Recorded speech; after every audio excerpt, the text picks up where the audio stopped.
Labrīt, labrīt, labrīt. Mums ir Otrdiena. atkal jāsaka, jā, otrdienā, labrīt, tas ir mūsu, tā mēs norunājam, ka mēs tā darīsim. Jūs jau pirmo ierakstu noskatījāties pirmdienā, tad zinat, ka mēs darīsim šodien šādi.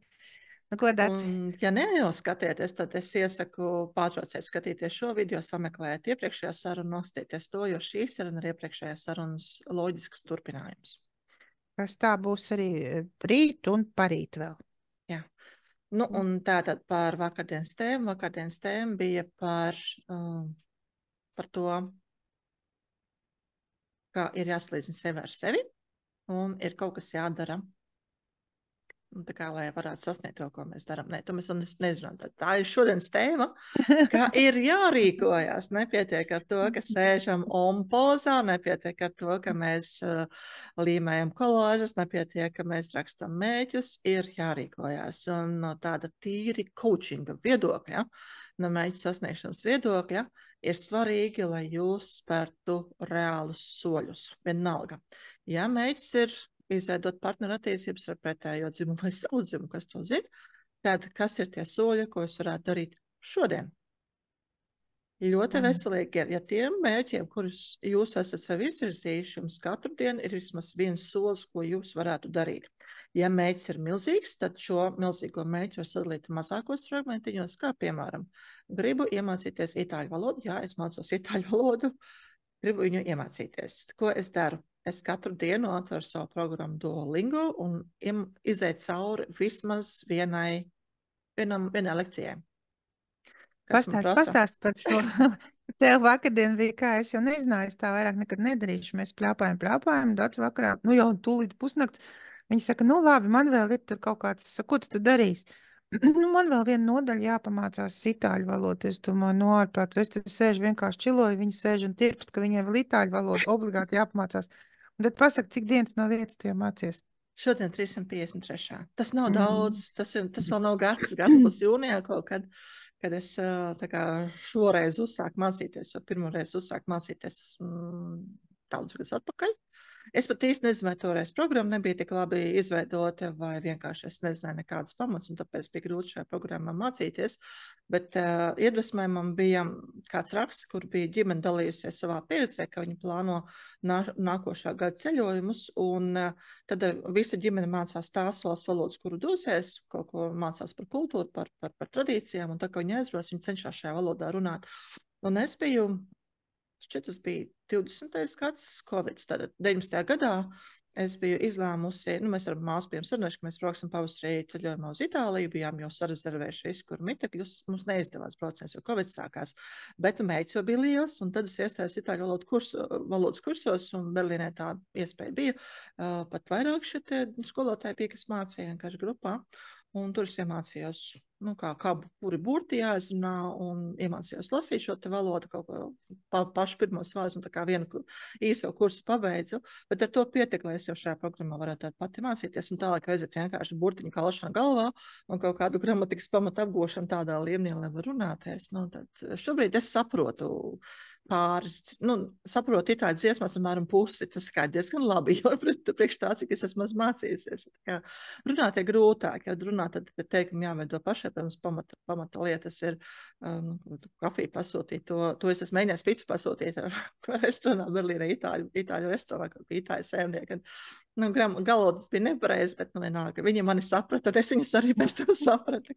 Tas ir baigi forši, kad sveša valoda iemācīties un spēt arī viņu praktizēt. Un mans lielais sapnis ir, ka pēc 2 gadiem, kad bērnam būs 18 gadi, un bērns varēs dzīvot pastāvīgu dzīvi, tad es došos Itālijas apceļošanās turnejā, īrēšu kādas dzīvoklīšus, mājiņas un padzīvošu vienā vietā, otrā vietā. Man gribas sabraukt apkārt Itālijā, un tā kā mans darbs to atļauj, ja man nav nepieciešams paņemt klientus klātienē, tad es varu atrasties fiziski jebkur kalnu, es paņemt līdz datoru, lai internets ir. Es ļoti ceru, ka izdosies. Tev ir mērķis 80 dienās apkārt Itālijā, ja vienkārši, kur acis rāda, kur deguns rāda, kā tev ir. Nē, man patiesībā es esmu skaitījis, cik vietās es gribētu pabūt, man tur būtu vairāk nekā 80 dienas, kaut reiz veselu gadu varētu dzīvot, un tas kā liekas, vai es to izturēšu, jo, protams, tā pārcelšanās tomēr ir pietiekoši sarežģīta, un katru reizi jaunu vietu, un tas uzzina stresu. tad jau redzēs, jo, nu, te ir atkal runa par mērķiem, jo, redz, mērķi mēdz mainīties, un šī te mana piemēra, nu, kas notiks pēc 2 gadiem, bērns būs izaudzis, un man te būs, nezinu, pieņemsim, es atvēršu kādu savu, nu, telpas, un šobrīd strādāju no mājām, no interneta, un pie manas cilvēka nenāk, nu, tāpat kā Berlīnē, tur atnāc viens cilvēks reizi gadā, vai biežāk es pie cilvēkiem braucu satīties kaut kur tur, ko viņi gribēja satīties, vai mājās, vai birojos.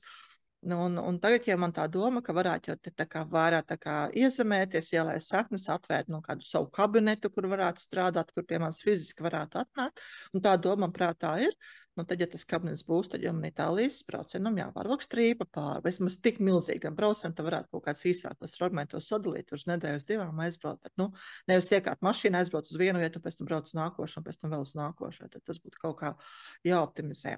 Nu, kas notiek tad, ja mums šādi mēķi ir bijuši, un viņi tad pēkšņi paliek, nu, neaktuāli vai nerealizējami, tad ļoti vērtīga lieta ir tomēr nu, tad kā revīzija uztaisīt visos tajos savos mēģus, ko mēs kādreiz esam gribējuši darīt. Vienalga, iemācīties valodu, iemācīties kādu deju, tango, aiziet šoferu kursos, dabūt tiesības, nopirkt mašīnu un tur aizbraukt ceļojumā uz mēnesi. Vienalga, kas vai tango mācīties, dejot vai zīmēt vai kaut kāds kursus apmeklēt. Ja mums tā doma ir vismā palaist, tad visums tā kā, nu, drusciņā strādā tam priekš mums arī. Nu, nav tā, ka mēs esam pilnīgi viens paši un tie augstākie spēki mums neatbalsta.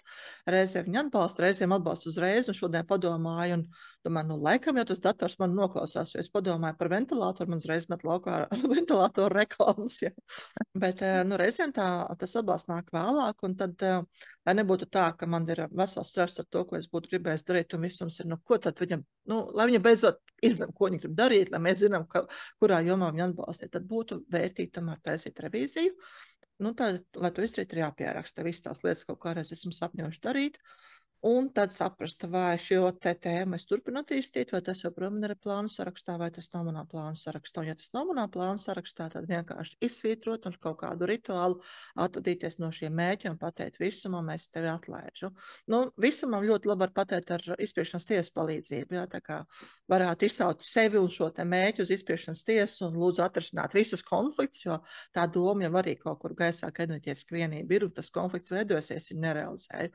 Bet tas tāda improvizācija šobrīd par tēmu. Es to darījis neesmu. Var darīt, var mēģināt. Ja, man patīk improvizēt, un es arī jūs aicinu improvizēt un eksperimentēt, kas jums sanāktu. Un tad, kad ir izrevidēti tie, kurus mēs nedarām, mēs no viņiem atvedamies, tad pārējie visi ir tajā sarakstā, kuri ir jādara. Un tad vai nu tas ir kaut kāds plānotais, kurā jums šie darbi ir sarakstīti, vai tā ir kaut kāda datorprogramma, Microsoft Project, tie, kuri zina, kas tas ir, var arī tur izpausties, vai jebkura piezīme grāmatiņa, kurā jums palīdzēs tomēr turēties. Kā, reku, tas ir tas, ko es vēlos darīt. Ja vēl to var kolāžā ielīmēt, ka, reku, tas ir mans lielais sapņu mērķis, kurus vēlos sasniegt ļoti jauki. Un tad aizpildīt savu kalendāru aktivitātēm, nu tad kur soļus spērsiet, lai to mērķi sasniegtu. Un kaut tā cik ilgi, ja tad mana minimums bija viena lekcija dienā, tās bija 5 vingrinājumi, tas, kas tagad ir, nu, dēļ tā, ka ir ļoti liels iesprindziens ar visu braukšanu nākošanu dēļ projām. Es izpildu 1 vingrinājumu no 5, bet es zinu, ka, kad atgriezīšos, es tā kā drusciņi iedzīšākā, tas varēšu izpildīt vairāk. Nu, protams, arī es jau piedošu to, ka dzīve ir dzīve un laiks ir tik, cik viņš ir. Un, ja mēs kaut kur nočalējam ar Lindu drusciņi ilgāk, vai ar kādu citu draudzeni, ja, vienalga, gribās taču arī pastaigāties, ne tikai uz krāsas sēdēt visu dienu un kaut ko rakstīt, tad, nu, jā, tad nākās pārplānot. Un tad ir tas mirklis, ka tā viegli sev piedot. Bet, protams, skatīties, tās atkal ir tendences, jā, ja es visu laiku kavēju to savus darbus, tad kas nav kārtībā. Jo viena no foršām metodēm arī ir, ka izvēlēties 5 darbus šodien, kurus es darīšu, un par pārējiem palūgt augstākiem spēkiem palīdzību. Mēsot notikt. Man arī šo tad ir bijis tā, ka liekas, interesanti. Pārāk bieži es gan pati to neesmu praktizējis, tā kā tas nav tā, kā katru dienu uztais 5 dienu darbu plānu un pārējo palūdz visumam, ja tas saraksts, un es reiz rakstīju, bija pārpus 100 darbiem, kas ir jādara, liekas, Dievs, jā, kā to izdarīt. Bet tā, ka atceramies to, ko es iepriekš stāstīju, katru dienu pa drusciņam, no stūrīša sākam tīrīt, un tie darbi sakārtos. Es, protams, viņi nāks klāt, tāpatās, kā arī mums mājā putekļi sāk krīt no gaisa, no jauna jātīra. Linda, akā paliek nemierīgi. Jā, es dīžāju. Nu, redz, man kā astrologam viss ir nenormāli vienkāršāk daudz. Cilvēku dzīvē ir vesela tēmu plejādi, tātad, kur ir ietverti viņa horoskopā, un vienmēr ir tādi asākie vai norādošie vektori, kuros virzienos, tad kurā dzīves posmā gribās virzīties. Un tāpēc man arī ļoti interesanti ir, vai, kuros vajadzētu virzīties, un vai viņos gribās virzīties. Nezinu, man nevar par citiem cilvēkiem atbildēt. Bet man ļoti interesanti tagad ir novērot, kas tad būs ar tevīm, jo tavu horoskopu esam paskatījušās un zinu, kas tur notiek. Un arī tos tā ļoti zīmīgi ir tas, kā tu atgriezies un noslēdz savu, nu kā Fredis dzied, aplis ir noslēdzies, ja, tad noslēdz savu apli. Un atgriežoties Latvijā, tad ielaižot sakti savā zemē un paskatīsimies, kas notiks tālāk, jo tas, kas es jau nevaru citu cilvēku priekšā teikt, kas ir te tagad notiek tajos lielajos plānos, ko bāba Jāga grib un ko viņi tev priekšā rāda. Un tad šīs te visas mazās pārējās sociālās planētas, kuras tikai to vien dara kā piepalīdz tam. Tā kā man būs ļoti interesanti redzēt un vērot, ka tavs mērķis un tāds uzstādījums ir apmēram tāds pēc 2 gadiem, kad tavam bērnam paliek tātad 18, tu vēlies šādu mērķi īstenot, bet tas varētu tā arī nebūt, tāpēc, ka bābai Jāgai ir augstāki uzdevumi priekš tevis. Un šī ir arī tāda interesanta tēma, kā astroloģijā ļoti pēc vienkārši. Tu redz, ka tajā sektorā, nu, tie sektori pārklājās, tad atkal nākamo katru saudzīgi, nevis viņi rauj no tevis ārā aknas. Un tagad tev ir jādara tur. Un cilvēki ļoti bieži murkšķās, viņš ir tendējās, piemēram, nenormāls partneru attiecībām kā sadedzis, jo viņa horoskops ir paredzēts tam, ka viņam jābūt ir tām partneru attiecībām. Un tajā pašā laikā viņš nedara tā laika aktuālos, piemēram, palaiž garām 5-6 gadus no savas dzīves vienkārši ņemoties ar partneru attiecībām, no kurām neizdodas nevienas un nekas. Un te man ir arī atbild daudzām sievietēm uzreiz, kuras man raksta, ka man tur pēdējos gados vai pēdējos 10 gados nekas neizdodas ar partneru attiecībām, tāpēc, ka visam ir savs laiks. Un tāpēc man šobrīd ir ļoti interesanti vērot, kā Dace ies, jo es būšu tā kā līdzdalībnieks visam tam līdzā dzīvošu, un man tiešām ļoti interesanti, jā, bet pati kā doma, kā tāda, protams, par tādu tavu ideju man vienkārši aizrauja, man liekas, ulala, tāda ideja, tas ir vienkārši kolosāli, jā. Kaut ko tādu domāt un plānot, un es arī saprotu, kāpēc, tāpēc, ka zinu tavu horoskopu, un es zinu, ka tev visu vajag mērogos, tev visu vajag paplašināt, tev visu vajag, ja braukt uz Itāliju, tad ne jau uz nedēļu, ja, bet izdzīvoties ar vērienu, ja tad tev visi vārdi, kas attiecas mērogs, plašums, vēriens, ārzemes, jā, mēnesis, Mārs, tur arī labprāt aizceļot, ja varētu. Viss šis, un arī tāds, man ļoti patīk, mēs šodien pirms tam arī runājāmies, un pirms mūsu ierakstiem, un tu tā, teiksim, stāstīji par to muižiņu, mums tāds temats par muižiņu ir, mēs jums kādreiz arī padalīsimies ar šo muižiņas tēmu, tad es tāpēc domāju, jā, Dācis runā tā, kā viņš dzīvos apmēram vēl 150 gadus, labi.